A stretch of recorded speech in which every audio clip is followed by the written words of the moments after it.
Okay, karibuni. Katika episode iliyopita tuliongelea kuhusu regular expressions na tukaangalia namna gani ya kuvalidate string kadiri ya unavyotaka iwe, na katika episode hii tutaanza sasa kuongelea vitu vinaitwa filters. Sasa kwa nini tunasoma filters? Tumeangalia regular expression, lakini kiukweli ni kwamba regular expressions zina kaugumu kidogo. Watu wengi sana wanashindwa kukalili regular expression vizuri, au wanashindwa kutumia, wanashindwa kuweka logics zake katika sehemu inayohusika.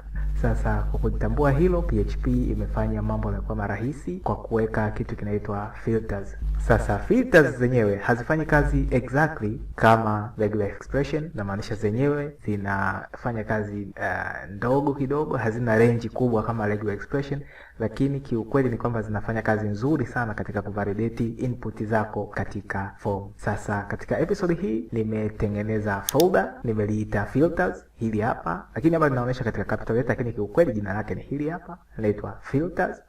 Alafu nimetengeneza index file, nimetengeneza na folder inaitwa controller. Nimefanya haya mambo ili nisikuchoshe kuyatengeneza, kwa sababu tumeshatengeneza vitu kama hivi mara nyingi. Kwa hiyo ndani nimeweka syntax HTML kama kawaida, nimetengeneza HTML form ya kawaida kabisa, na hii HTML form nimeweka action, kwamba action yake inaenda katika controller register.php. Sasa ndani ya controller humo hakuna folder. Tukiangalia ni kwa sababu hili file inaitwa register.php bado sijaitengeneza, lakini nimeweka method ya kutuma hii form iwe ni posti. Alafu ndani ya form nimetengeneza div ya kwanza, nimeweka field ya full name ambayo nikaiita full name. Field ya pili ikawa ni email ambayo nikapitisha email kama name. Alafu field ya tatu nikapitisha height, nimeweka tu height kwa sababu ili tupate data ambayo ni integer kwa ajili ya kutestia, lakini sio data halisi tuseme. Alafu mwisho nikaweka button kwa ajili ya kusubmit hii form. Sasa mwisho wa episode hii nitawaonyesha kitu kingine special.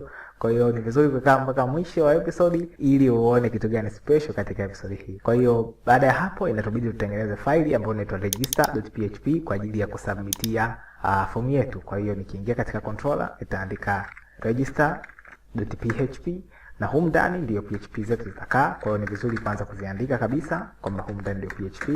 Kwa hiyo filters zenyewe zinazofanya kazi ni kwamba kuna function ambayo imeshakuwa built in katika PHP, ambayo hiyo function ndio inafanya kazi ya kufilter variable zako. Kwa hiyo ningependa kufungua ka faili ambacho tulikuwa tunafanyia kazi mwanzo, ili kidogo uone mwanzo tulikuwa tunafanya kazi gani, ili nisikuchoshe kwa maelezo. Kwa hiyo ngoja nifungue pembeni hapa, alafu tarudi tena. Okay, nimerudi tena, nimeenda kutafuta kodi ambazo zoishe kuziandika ambazo zinahusiana na kusubmit form. Kwa hiyo hii inasema kwamba if is set get, ambayo data imekuja kwa get ambayo inaitwa btn, ambayo ndio ilikuwa value ambayo ipo katika button, na maanisha name yake ilikuwa btn. Alafu baada ya hapo akachukua value. Sasa ningependa kuonyesha hichi kitu kinaweza kufanyika vipi katika filters. Kwa hiyo hapa tunataka kuangalia cha kwanza, kama hii form yetu ambayo iko hapa, hii ni kodi nyingine, kwa hiyo ipo katika faili nyingine. Kwa hiyo usihangaike nayo. Project yetu sisi ni hii hapa, na mafaili yake ni haya hapa mawili.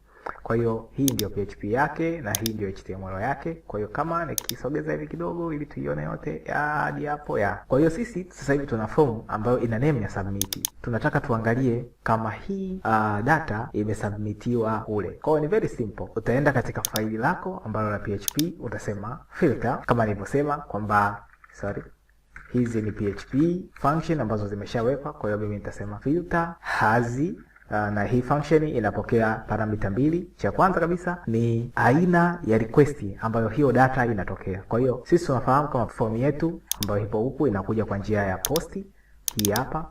Kwa hiyo nitakuja hapa nitaandika kwamba ni input post, na hizi ni constants ambazo zipo katika PHP.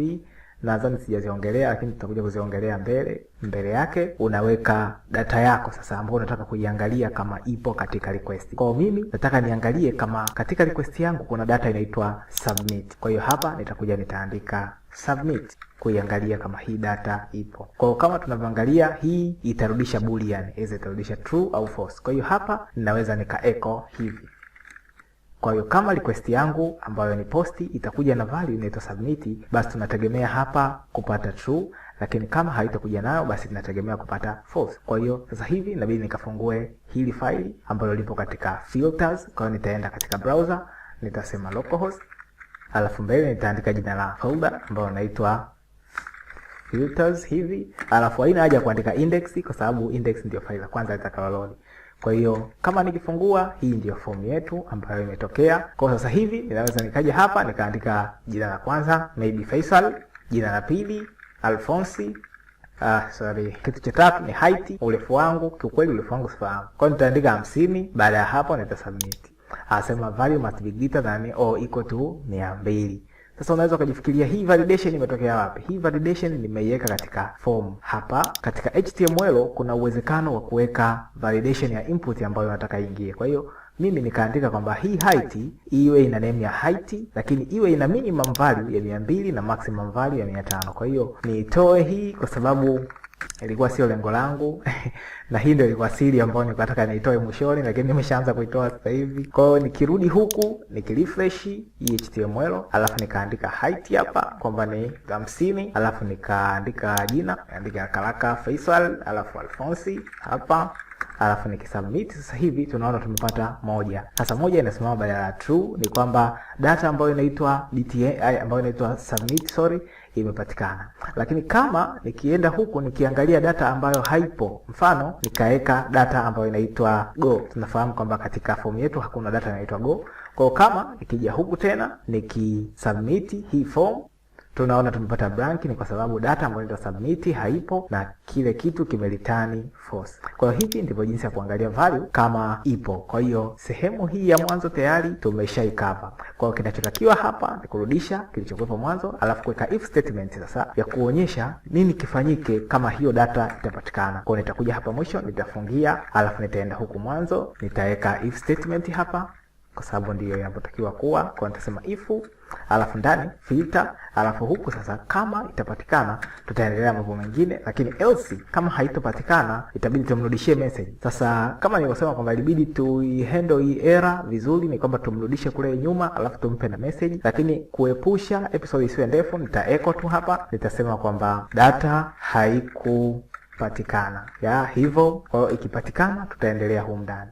Sasa humu ndani ndiyo sehemu ambapo tutakuwa tuna validate na tunaziweka vizuri data zetu. Sasa functions ambazo tutakuwa tunazitumia kutengeneza na kuzivalidate data zetu zitakuwa ni function 4. Function zipo nyingi, lakini za muhimu ambazo tutaziongelea katika hii episode ni 4. Na hizo function ni filter var array, filter input na filter input array. Kwa hiyo tuanze na filter var. Filter var yenyewe ni filter ambayo inatumika kuvalidate au kusanitize data yoyote. Either hiyo data inaweza ikawa imetoka katika HTTP request au ni data ambayo ipo hapa katika hii page. Filter var yenyewe inaweza ikavalidate data za aina zote. Function hii inapokea parameter 2. Parameter ya kwanza ni data yako ambayo unataka kuiprocess, alafu parameter ya pili ni algorithm ya kuprosesia data yako. Sasa hii algorithm inaweza ikawa ni kusanitize au ni kuvalidate. Sasa nini maana ya kusanitize na kuvalidate? Kusanitize ni kuiweka data sawa kulingana na muundo unaotaka. Mfano, tuna data ambayo lazima iwe ni email. Mfano, umeweka input ambayo inapokea email, lakini mtu akaandika email na maneno mengine ambayo hayapo katika mfumo wa email. Kwa hiyo wewe unataka kwenda kuisanitize ile data ili kutoa maneno ambayo hayapo katika muundo wa email. Kwa hiyo hapo ndipo kusanitize kunaingia katika mchezo. Lakini kuvalidate ni unaenda kuangalia, je, kitu ambacho kimeingizwa kipo sawa na unachokitaka. Kwa hiyo mfano, umemwekea user input ya email. Kwa hiyo ukienda kuvalidate unaenda kuangalia kwamba pale kumeingizwa email au hakujaingizwa email. Kwa hiyo kama ni email itarudisha true, lakini kama sio email itarudisha false. Kwa hiyo mpaka hapa tumeshaona vitu viwili. Kitu cha kwanza, ukiwa una sanitize unarudishiwa kitu ulichokiingiza lakini katika ubora wake, lakini ukienda kuvalidate unarudishiwa true au false. Lakini tusubiri kwanza, je, ni kweli utapata true kama true au utapata boolean true condition? Sasa hichi ni kitu ambacho nitakiongea mwishoni, lakini kwa sasa hivi wewe unabidi ufahamu ya kwamba kama value yako katika kuvalidate itakuja ni false, basi itakuja ni boolean false, ndio result itakayokuja. Lakini kama ikija true, inamaanisha kama value yako ipo valid kwa sasa hivi, wewe jua kwamba itakuja ni true. Kwa hiyo hiki kitu ambacho ni boolean true au false, ambayo ni condition inaweza kawekwa katika if statement. Kwa hiyo hichi ndio nataka uondoke nacho kwa sasa hivi, alafu baadaye nitakuja kukuonyesha kwa nini hii sehemu ina utata wa kurudisha true, kwa sababu kitu kinachorudi hapa kiukweli sio true, lakini kinaweza kikawa evaluated kama boolean true. Kwa hiyo kwa sasa hivi jua kwamba ukivalidate unapata true au false, na ile false na hii inakuwa kama boolean condition, na condition inaweza ikawekwa katika if statement. Kwa hiyo ukiwa una validate unaweza ukaweka validation yako katika if statement ili kuangalia result itakayopatikana. Kwa hiyo tusiongee sana, twende katika code, lakini fahamu kwamba katika true hapa kuna kitu ambacho kinarudi ambacho sisi tunakievaluate kama boolean true, lakini sio true ya boolean kama tunavyoijua.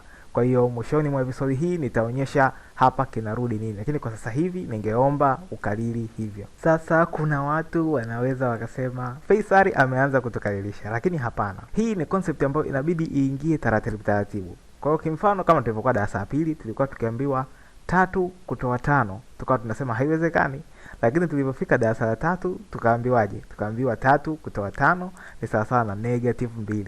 Kwa hiyo hii ni concept ambayo inakuja taratibu, inabidi uijue kidogo, kwa sababu ukijua yote kwa pamoja inaweza ikaleta confusion, na hii ni series ya beginners. Kwa hiyo napenda niende step by step kidogo ili watu wote ambao wanaangalia waweze kuelewa vizuri. Sasa baada ya kumaliza na filter var, sasa hivi tunaingia katika kitu kingine katika list ambacho ni filter var array, na hii inafanya kazi similar kama filter var, lakini sema yenyewe ina tofauti kidogo. Ni kwamba yenyewe inafanya filtering ya data ambazo zipo kwenye array. Kwa hiyo kama data zipo kwenye array inamaanisha hata syntax nayo itabadilika. Kwa hiyo hii ndio syntax ya kuvalidate data katika filter var array. Ni kwamba unakuwa una array yako ambayo ina data, alafu ile array unaipitisha ndani ya function ambayo inaitwa filter var array, huku ukiweka na syntax yako ya kufilter mbele, ni kama algorithm. Sasa kama tukiangalia na syntax za filter input pamoja na filter input array, tunaziona zipo sawa au zinafanana sana na syntax za filter var na filter var array. Tofauti yao kubwa ni kwamba katika filter var unaweza ukaweka data kutoka sehemu yoyote, aidha katika hili faili au katika http request, na maanisha data ambazo zinatoka katika faili jingine, lakini katika filter input huwezi ukatumia data za faili hili. Kwa hiyo inamaanisha unatoa data kutoka katika sehemu nyingine, aidha katika cache au katika form, ili mradi tu data ziwe zinatoka katika sehemu kama hizi. Na ndio maana tunaona hapa mwanzo kuna input post au input get au input cookie, inategemea na data inapotoka. Kwa hiyo hizi ni constants ambazo zimeshakuwa defined katika PHP ili kupata data ambazo zinatoka katika hiyo sehemu. Kwa hiyo naona tuingie katika kodi ili tuzidemonstrate vizuri zaidi kuliko kuendelea kuziongelea huku katika text peke yake. Kwa hiyo baada ya kuhakikisha kwamba user wetu amebonyeza button au amesubmit form kufika hapa, kitu cha pili inabidi tuchukue variables ambazo zimetumwa katika form, alafu tuzisafishe, kwa sababu muda mwingine user anaweza akawa ametuma form lakini ametuma na malicious code, ametuma maandishi ambayo yanaweza yakawa executed kama code katika programu yetu, na hii ni njia ambayo mahaka wanatumia ku attack system. Kwa hiyo ni vizuri kusafisha data zako kabla ya kuanza kuziexecute katika database. Kwa hivyo data ya kwanza ni full name, nitaiweka katika full name hivi, lakini huku mbele tunaweza tukatumia filter input, kwa sababu filter input yenyewe inapokea data katika http request ambayo imekuja either kuposti au kuget. Kwa hiyo hapa nitaandika filter input, na filter input yenyewe inapokea parameter tatu. Ya kwanza ni aina ya http request ambayo hiyo data imekuja nayo. Kwa hiyo hapa tunajua kabisa kwamba katika form yetu tuliweka posti kama aina ya request ambayo inakuja huku. Cha pili, unaweka jina la ile variable ambayo unataka sasa hivi kuifanyia action yako. Kwa hiyo mimi nataka nifanyie kitu katika full name.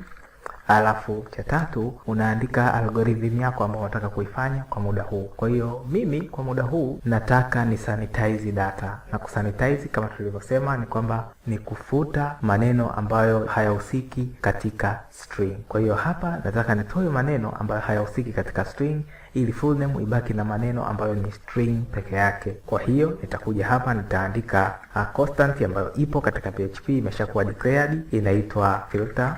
Tuna sanitize, alafu mwisho unaweka string. Kwa hiyo tunachokifanya sasa hivi tunaisafisha hii string iwe string kamili, kwa sababu user anaweza kawa ameandika ameweka na kodi, hatuwezi kumwamini user. User anaweza kufanya jambo lolote.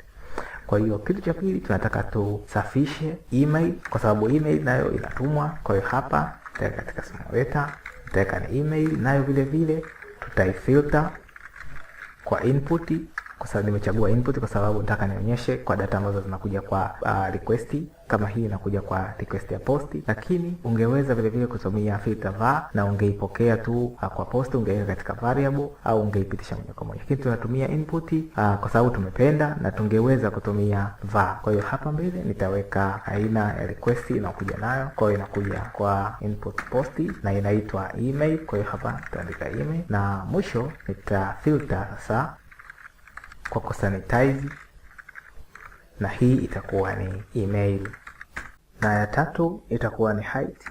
Kwa hiyo hapa tutaandika height ni sawa kabisa na filter, tuta input, alafu ndani tutasema kama juu kwamba itakuja kuposti. Variable yetu itaitwa ni height, alafu mbele tutaweka filter yetu ambayo ni filter, tuta sanitize nayo. Hii inaitwa ni number int.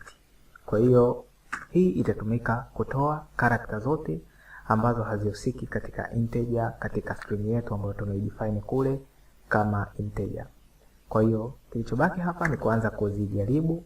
Kama nikitoa hii sasa hivi haina kazi, ili tuone text ikiwa full. Kwa hiyo hivi ndivyo tulivyoamua kusanitize data zetu. Kwa hiyo labda tuanze kuziangalia zitakapokuwa zinatoka. Kwa hiyo hapa kama nikiprint r, sasa nimeamua kuprint r ili hizi values zote ziweke katika array ili tuzitoe kwa mara moja. Kwa hiyo humu ndani nita declare array, halafu element ya kwanza itakuwa ni full name. Kwa hiyo hapa nitaandika full name. Element ya pili itakuwa ni space, kwa hiyo nitaiacha hivi. Element ya tatu itakuwa ni email. Element ya nne nayo itakuwa ni space ili kuacha space, na element ya tano itakuwa ni height. Kwa hiyo hivi, baada ya hapo nitafunga. Sasa twende tukazitoe katika browser ili tuone zina operate vipi. Kwa hiyo nitaenda katika browser yangu ambayo ni Chrome. Nitakuja hapa nitaandika jina la kwanza ni Faisal Alphonsi, height nitaandika 45, nita submit. Sasa hivi tunaona tunapata array, lakini kuna kasi haka na isikata kwa kwenye code sijakaona, ni haka hapa. Kwa hiyo nitakatoa. Kwa hiyo tunarudi tena katika browser, ni kwamba sasa hivi tuna element ya kwanza inaitwa Faisal, na napenda niweke katika JSON format ili tuione vizuri. Kwa hiyo ni Faisal, lakini hii ndio ile space, alafu Alphonsi, alafu hii ndio ile space ambayo ni index ya 3, alafu hii ndiyo height. Sasa kama tukirudi katika form huku, nikirudisha katika hali yake ya kawaida, hii ndiyo form yetu. Kwa hiyo hapa kwenye jina ninaweza nikaandika Faisal, lakini nikaongeza na kineno kingine ambacho hakieleweki kama ni string au ni code hivi. Alafu chini katika email napo nikaweka email, niandike Alphonsi. Muda wote huu nilikuwa naandika second name, kumbe ni sehemu kuandika email. Kwa hiyo naacha vile vile Alphonsi, alafu height naandika 45. Sasa unaweza ukajifikiria kwa nini nikiandika hii Alphonsi kule inakubalika kusanitiziwa japokuwa sio email. Kama nilivyosema mwanzo kwamba sanitizing inaangalia kama kuna characters ambazo hazihusiki katika email. Kwa hiyo ikija hapa katika Alphonsi kiangalia inaona okay, hizi characters zote zinaweza kuwepo katika email, kwa hiyo haikatai kuiweka. Lakini kama kungekuwa kuna character hapa, mfano hii character haiwezi kuwepo kwenye email, nayo itatolewa. Na kwenye height napo huku tunaweza tukaweka t. Unajua t haiwezi kuwepo kwenye height kwa sababu yenyewe haipo katika number integer. Kwa hiyo kama nikisubmit sasa hivi hapa, kama nikija nikiweka vizuri, tumepata element 3 tumepewa Faisal, lakini hizi nazo zimekubalika, nazo zipo kwenye string nazo. Imekuja Alphonse, tunaona kwenye Alphonse kuna neno tuliliongeza hapa mbele, nakumbuka ilikuwa ni greater than symbol, lakini imetolewa, na hapa napo tuliweka t, lakini ile t imetolewa. Kwa hiyo hivi ndivyo jinsi ya kusanitize data, ni kwamba unazisafisha ili ziwe safi kuendana na ule mfumo ulioweka, either ni integer au ni email au ni string. Hivyo ndivyo inavyofanya kazi. Sasa kama nikirudi katika code, baada ya kusanitize data zetu, ni muda sasa wa kuanza kuzivalidate, kwa sababu data zinazopita katika sanitize hazimaanishi kuwa ni valid data. Ni kwamba tu tumetoa vineno ambavyo vinaweza vikawa ni malicious code katika input zetu, lakini hapa ndio muda wa kuangalia sasa kama kweli kilichoingia ni chenyewe au sio chenyewe. Kwa hiyo ningependa kuanza kuivalidate full name. Sasa kusema kweli, validation ya name kama string haipo katika filters. Kwa hiyo huwezi ukatengeneza validation ya filter, lakini unaweza ukatumia regular expression kuivalidate kama user ameingiza string au hajaingiza string. Kwa sababu gani huwezi kuivalidate? Mfano, nikirudi katika form yangu hapa, nikirudi nyuma, lakini niweke kwanza iwe katika mfumo wa kawaida. Nikirudi nyuma katika form, nikaja hapa katika full name, nikaja nikaongeza 45. Nikija nikisubmit hii form, okay, nimetoa result katika kodi, ngoja nikazirudishe ambazo ni hizi hapa. Kwa hiyo nita uncomment, nitarudi tena katika browser, nita refresh. Tunaona Faisal 45 imetoka. Japokuwa hatuwezi tukawa na jina ambalo mwisho wake lina namba au ndani yake lina namba, lakini hili jina limekubaliwa kuwa na namba. Vile vile hatuwezi tukawa na jina ambalo lina hizi colon, lakini hapa bado zimekubaliwa japokuwa tumezisanitize kama string. Kwa hiyo hizi zinakubaliwa kama string, lakini hii haiko valid username. Kwa hiyo inabidi validation ya username tuiweke katika regular expression. Kwa hiyo hapa nitakuja katika kodi, nitaendelea comment hii, alafu chini sasa nitakuonyesha namna gani unaweza ukavalidate full name yako. Kwa hiyo validation ya full name unatumia regular expression, ndio njia rahisi na ambayo iko efficient kuvalidate string kama hii. Kwa hiyo hapa nitaweka if, kwa sababu katika regular expression nikimaliza validation yangu itanirejeshea true kwamba iko valid au false, na hii ndio maana validation. Kama tulivyosema kwamba ukifanya validation jibu lake utakuja kupata either ni true au ni false. Kwa hiyo hapa nitaweka preg match kama tulivyozoea katika regular expression. Ndani tunaweka syntax zetu kama tulivyozoea. Halafu kitu cha kwanza nitafunga mabano haya, kitu cha pili nitafunga mabano haya. Humu ndani nitasema kwamba namba zote kuanzia A mpaka Z zikiwa ni small letter au A mpaka Z zikiwa capital letter, na vile vile inaweza nikasema kwamba na space nazo ziwepo, lakini kwa space ninaweza nikaweka hivi kusema kwamba space nazo zipo, halafu mbele ninaweza nikasema baada ya hapo ziingie katika mtiririko wote, halafu mwisho nikasema hapa ndiyo kutakuwa mwisho, halafu hapa nyuma nikasema hapa ndiyo kutakuwa mwanzo. Kwa hiyo nimelimit kuanzia mwanzo mpaka mwisho kuwe na characters kuanzia A mpaka Z small letter au A mpaka Z capital letter au space, na hapo ndipo itakuwa ni mwisho. Kwa hiyo nisipoweka hichi na maanisha mtu anaweza kaingiza namba ikakubalika. Kwa hiyo baada ya hapo nitafungia nikasema else algorithm imekataa, ina maanisha itakuja kumwambia hapa echo username au full name kama tunavyosema is incorrect. Nakosea hapa incorrect.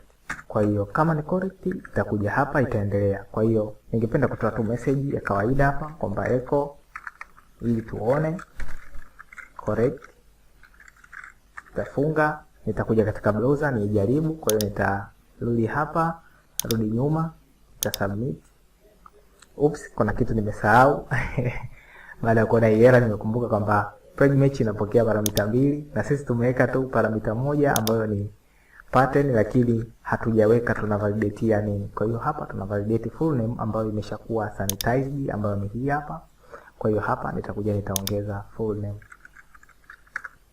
Na hisi nitakuwa mmeiona kabla sijaiona mimi. Kwa hiyo nitarudi tena katika browser, nita refresh hapa. Kwa sababu tumeambiwa full name is incorrect. Ni kwa sababu full name yetu huku mwanzo tumeiweka namba na tumeiweka hizi colon ambazo hazitakiwi. Lakini hapa nikitoa hizi alafu nikisubmit tumeambiwa correct, inamaanisha ili jina limekuwa sanitized, imetolewa hizi, alafu baadaye ikaangaliwa hizi hapa mbele zimeonekana kama ziko vizuri, alafu ndio imeonekana kama ni correct. Kwa hiyo unaweza ukatumia hii pattern kwa ajili ya kuvalidate ya string. Sasa tukiendelea, kitaka kuvalidate email napo tutaandika if. Sasa hapa tulitumia input, lakini hapa tunatumia var, kwa sababu hii value ambayo tutakuwa tunaivalidate hapa mbele itakuwa ni value ambayo ipo katika page hii, haitoki katika post request, kwa sababu iliyotoka katika post request tumeshakuja kuitumia hapa kwa kuisanitize. Kwa hiyo tunataka tuchukue variable ambayo imeshakuwa sanitized hapa ndio tuitumie katika validation. Kwa hiyo mimi nitasema hapa filter var ili kutumia value ambayo iko hapa, na filter var inapokea parameter mbili. Parameter ya kwanza ni email, alafu ya pili ni algorithm gani ambayo nataka kuitumia. Kwa sisi hapa tutaandika filter. Sasa hivi tuna validate email. Kwa hiyo kama tulivyosema kwamba hii tunaiweka katika if statement kwa sababu inarudisha boolean either true au false. Kwa hiyo ikiwa true itaingia hapa ndani, itasema email is good, kuonyesha kwamba email ipo sawa. Lakini kama haipo sawa nitaweka else hapa statement kusema echo email is bad. Kwa hiyo kama nikienda katika browser sasa hivi nikiangalia email yangu nikiandika ikiwa hivi, mwanzo ilikuwa inapita katika sanitize kwa sababu haya maneno yote ni maneno mazuri ambayo yanaweza yakawepo katika email. Lakini kama sasa hivi nikija nikivalidate kama ni email ya kweli au sio, tunaona imeleta kwamba email is bad. Ni kwa sababu hii sio valid email, japokuwa maneno yake yote yanaweza yakaa kwenye email. Kwa hiyo kama nikitaka iwe ni email ninaweza nikaiwekea hivi. Kwa hiyo hii inaonekana kama ni email ambayo inaweza ikawa ni ya kweli. Nikisubmit hapa inaniambia email is good. Kwa hiyo kama nikija nikiweka characters humo ambazo hazipo, kwa hiyo hizi characters zitaanza kutolewa kwanza kwenye sanitization, alafu mbele itaenda itavalidatiwa, itaonekana bado ni email ni nzuri. Kwa hiyo baada ya hapo tuendelee na height. Kwa hiyo kama email is good hapa nitaandika tena if, nitafilter tena var kwa sababu tutatumia value ya humu ndani, alafu hapa nitaweka height, alafu mbele yake sasa nitatumia filter validate, itavalidate integer. Kwa hiyo hapa itakuja itavalidatiwa kama hiyo ni integer, itapitishwa. Kama sio integer itakuja hapa, itakuja hapa itaandika echo integer is bad. Lakini kama ni integer ambayo imekamilika nitakuja kuecho hapa kwamba integer is good. Sasa hizi validation ambazo naziweka tungezifanya zingekuwa nzuri zaidi kwa kumrudisha user nyuma katika page ya mwanzo ya form, alafu kumwekea message pale kwamba amekosea sehemu gani. Lakini nikifanya hivyo episode itakuwa ni ndefu, tutatoka katika main topic. Kwa hiyo nisingependa kufanya hivyo, ningeomba niendelee kuandika tu hivi echo. Lakini mpaka sasa hivi naamini unafahamu namna gani ya kumrudisha user nyuma katika page na kumpa message. Kwa hiyo hiyo inaweza kawa ni exercise yako ya kuweka validation ya error hapa ikawa ni nzuri zaidi.